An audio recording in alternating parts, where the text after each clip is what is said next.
Hello students, कैसे हो आप सभी लोग। मेरा नाम है ललित कुमार सैनी और आज हम फिर से आ गए हैं एक नए टॉपिक के साथ।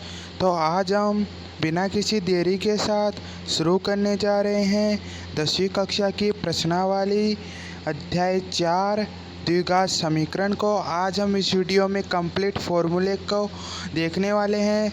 10वीं कक्षा की गणित विषय की चौथी प्रश्नावली के संपूर्ण फॉर्मूले को आज हम इस वीडियो में कवर करेंगे। तो चलिए बिना किसी देरी के शुरू करते हैं आज की वीडियो। पहले हम कुछ स्मरण बिंदु हैं वो हमें पता होने चाहिए, जो आप यहाँ पर देख सकते हैं। आप 2 मिनट रुकिए, आपको ये ब्लैक लगेगा। मैं पेन का कलर चेंज कर लेता हूँ, थोड़ा रेड कर लेता हूँ। ओके, ठीक है। अब आप देख सकते हैं कि स्मरण बिंदु क्या है। चर x में एक द्विघात समीकरण है और ax square plus bx square plus ax square plus bx plus c बराबर 0 के रूप में होता है।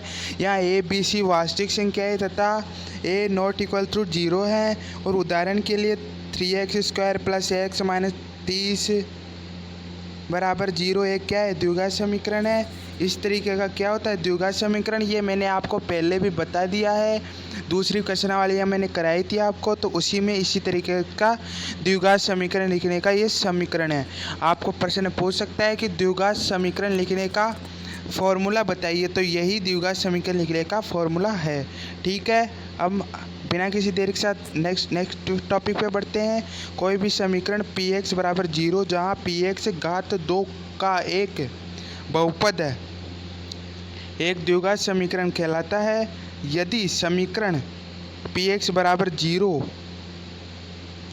यहाँ px घात 2 का एक बहुपद है में px के पद घातों के घटते क्रम में लिखे जाए तो समीकरण का मानक रूप प्राप्त होता है। बस इसमें सिंपल सी कहने की बात यह है कि अगर एक द्विघात समीकरण को px बराबर 0 जहाँ px की घात क्या है 2 या एक बहुपद है, 2 या एक बहुपद है मतलब उसकी घात है, तो उसे पदों घातों के घटकों के रूप में लिखा जाएगा। बस आपको उनके मानक प्राप्त होंगे, ये हम आगे क्वेश्चनों में चेक करेंगे।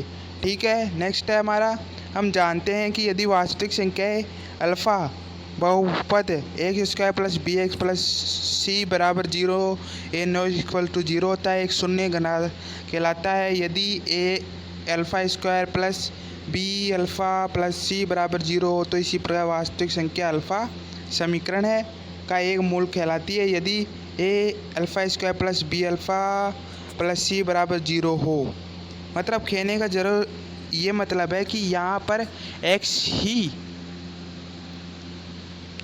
अचर नहीं है। अचर पद कौन सा है, a है ना, और x की घात नहीं है।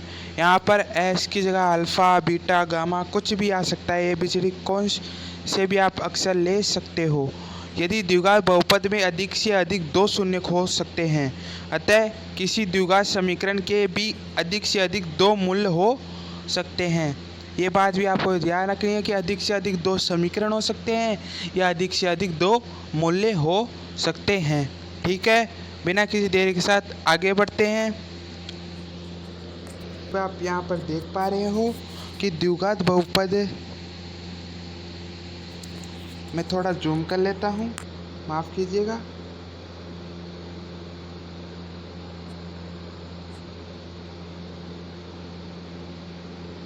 आपको दिख रहा होगा, यदि द्विघात बहुपद x square plus b x plus c के शून्य के एवं द्विघात समीकरण x plus b x plus c बराबर 0 के मूल एक ही होते हैं कि x square plus b x के शून्य और द्विघात समीकरण x square plus b x plus c के एक ही मूल होता है, अलग अलग मूल नहीं होता। वो भी हम आप प्रश्न में डिस्कस करेंगे विस्तार से। यदि हम x square plus b x plus c बराबर एक जो रेखीय गुणांकों के गुणनफल कर सके तो द्विघात समीकरण x square plus b x plus c बराबर 0 के मूल प्रत्येक गुणधर्मों को शून्य के बराबर करके प्राप्त कर सकते हैं। ये भी बात आपको याद रखनी है, ये बातें सिर्फ याद रखने की है। इसमें अदर टाइप के बहुविकल्पीय टाइप के क्वेश्चन पूछे जा सकते हैं। मेन तो पूरी प्रश्नावली हमारे इस फॉर्मूले के ऊपर डिपेंड है, जो है x बराबर minus B plus minus root B square minus 4ac बटे में 2a। इस पूरे फॉर्मूले के ऊपर हमारी प्रश्नावली टिकी हुई है चौथी। और यही प्रश्नावली हमारी दूसरी पे भी थी, जिसमें बस 2-4 क्वेश्चन आए थे, पर चौथी में बहुत क्वेश्चन आपको देखने को मिलेंगे।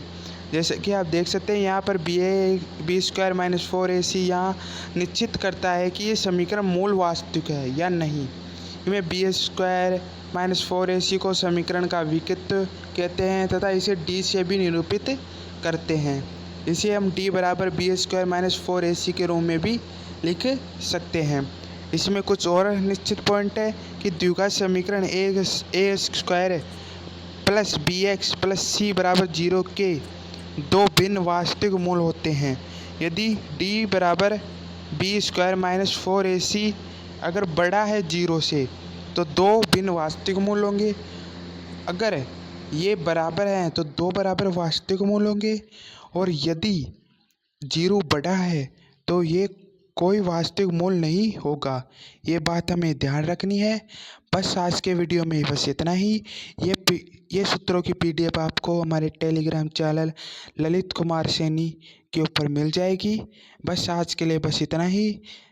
अब मिलेंगे नेक्स्ट टॉपिक और पूरी चौथी प्रश्नावली को कंप्लीट करते हुए नेक्स्ट वीडियो में। ठीक है, आज के लिए बस इतना ही। जय हिंद, जय भारत।